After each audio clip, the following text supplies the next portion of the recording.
Welcome back to the story. Let's continue. Li Changxing had taken the prince to a quiet place. The prince asked, "Why did you bring me here?" Xing sat down and replied, "This is my secret spot. Whenever I feel sad, I come here. Lying on the ground, looking at the stars, and feeling the cool breeze, it makes me feel better. Tonight, I want to share this place with you. Consider it my gift." The prince looked around, surprised.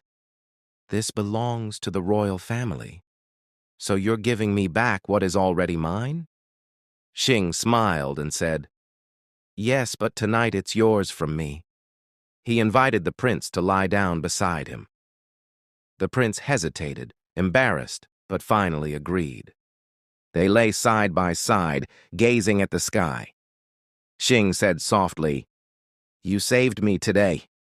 If you ever need help, you can count on me." The prince turned away and replied, "If you want to help me, don't act recklessly like you did today. That would be the greatest help."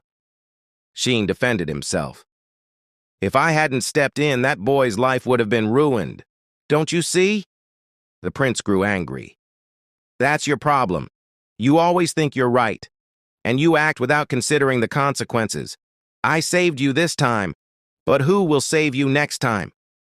Xing looked into the prince's eyes and asked quietly, "Didn't you save me just now?"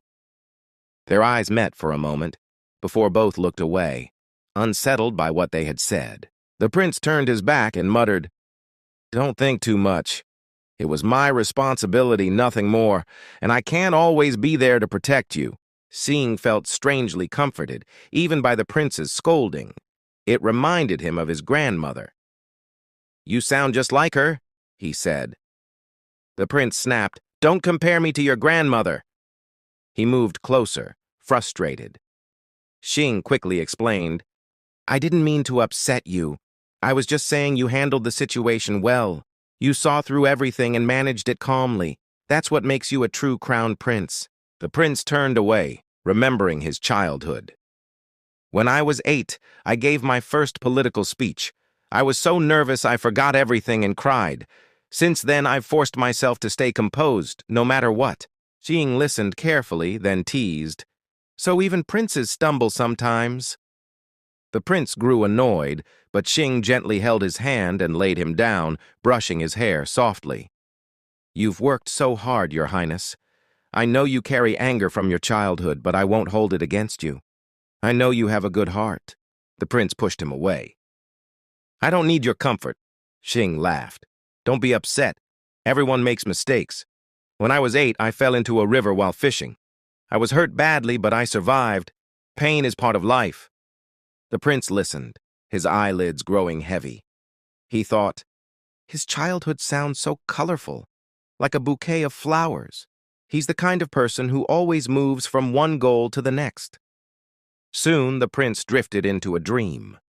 In it, he was drowning, suffocating in water. Just then, Xing appeared, pulled him close, and kissed him. "Breathe," Xing whispered. "I want you to live freely just like me." And with that, the chapter ends. Welcome back to the story. Let's continue. The chapter begins with the prince dreaming. In the dream, he and Li Changxing are kissing.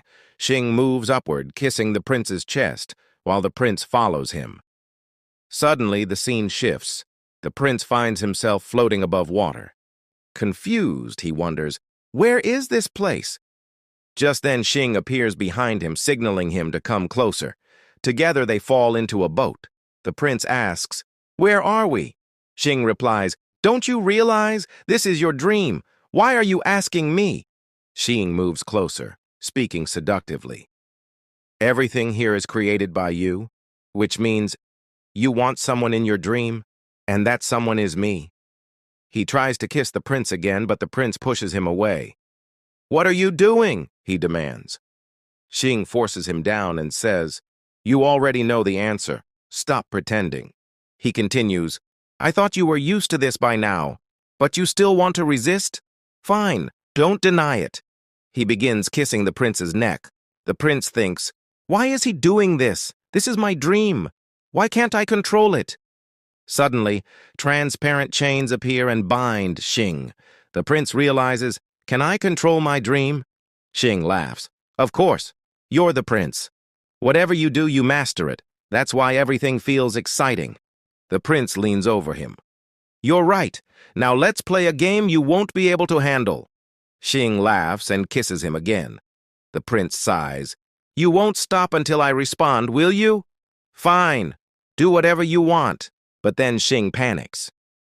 "I'm sorry. I was wrong. Forgive me. I'll do whatever you say." The prince thinks, "Why am I having such thoughts? How can my mind create something so dirty?" He bites Xing's hand and says, "This is payback." "How does it feel?" Xing winces. "You still remember what happened before? Why are you biting me so hard?" Just then, the chains around Xing break. A shadow appears beneath the water. The prince looks down.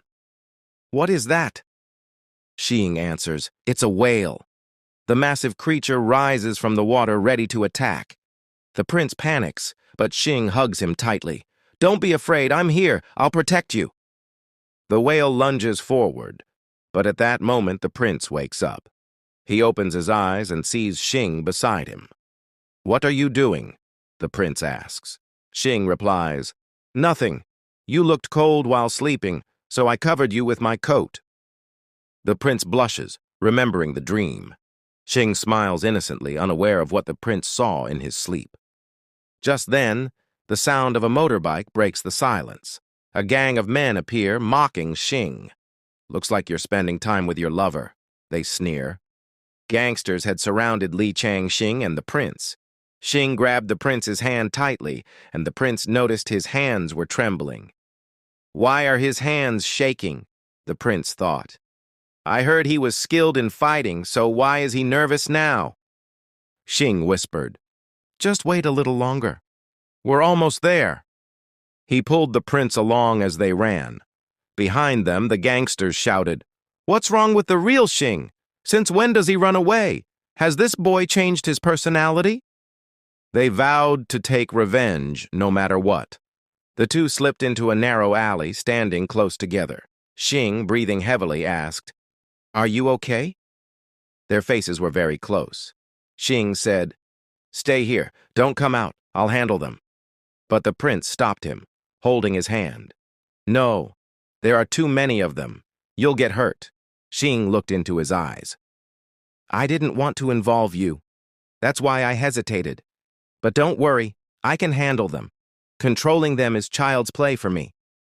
The prince smiled faintly. "Still, I told you not to fight alone.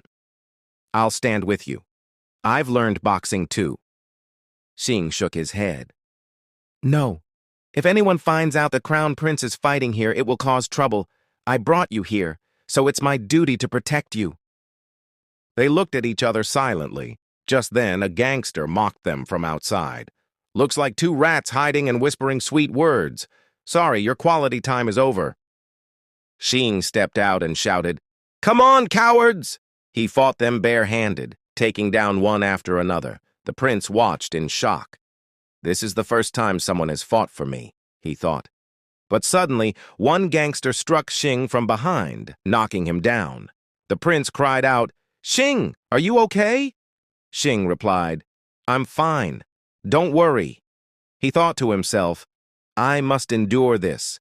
The prince's identity must never be exposed to the media." The prince felt guilty. "His condition is because of me. I must take responsibility," he thought. He brought Li Changxing back to his small room. "Come inside carefully," the prince said. "This place feels a bit fragile." The prince looked around the tiny room. "So this is where you live?" he asked. Xing replied, "Yes. It may be small, but it's comfortable. I don't even have to pay rent here, so it suits me well." The prince noticed a doll lying in the corner. "You've kept this all this time?" he asked. Xing quickly avoided the topic. "Don't misunderstand. I just forgot to throw it away." The prince smiled.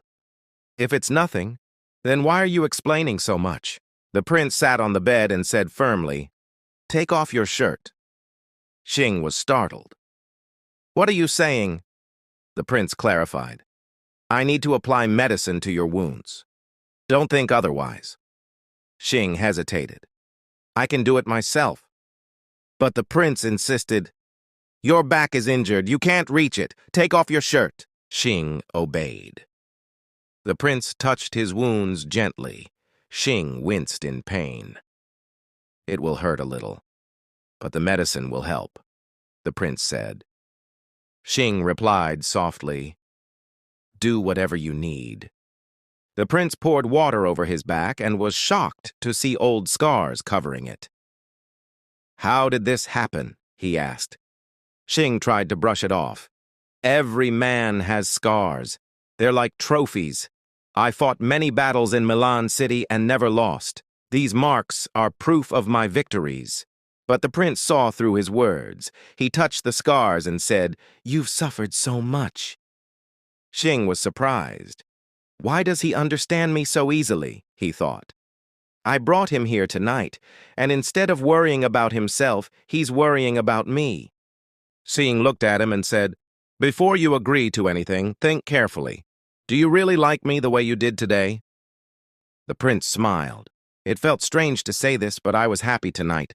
Even though we did wrong things, I still felt joy. He continued applying medicine. Xing thought, "This is the first time anyone has said something like this to me." He took the medicine and asked, "Did you get hurt anywhere? Show me. I'll apply it for you." He moved closer, but the prince pushed him back. "Don't touch me. Stay away." Xing insisted. "Until I know you're fine, I'll always worry about you." The prince scolded him. "You're getting too bold. Behave properly." Xing smiled faintly. "I wasn't trying to upset you."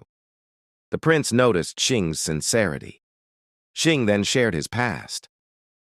2 years ago, I entered college without exams. My grandfather supported me by running a small shop, but gangsters harassed him daily. I thought I could protect him. One day I fought them, but when I turned back, I saw my grandfather bleeding. Before I could take him to the hospital, he was gone. I was terrified. And now, I fear I won't be able to protect you either." The prince felt sympathy. Without thinking, he hugged Xing. "You did well. Mistakes happen to everyone." Tears filled Xing's eyes. He cried quietly. The prince held him tighter, wondering, is this a dream or reality? Just then, footsteps echoed from the stairs. They quickly pulled apart. Someone was coming. Xing wiped his tears, and they saw a shadow approaching in the middle of the night.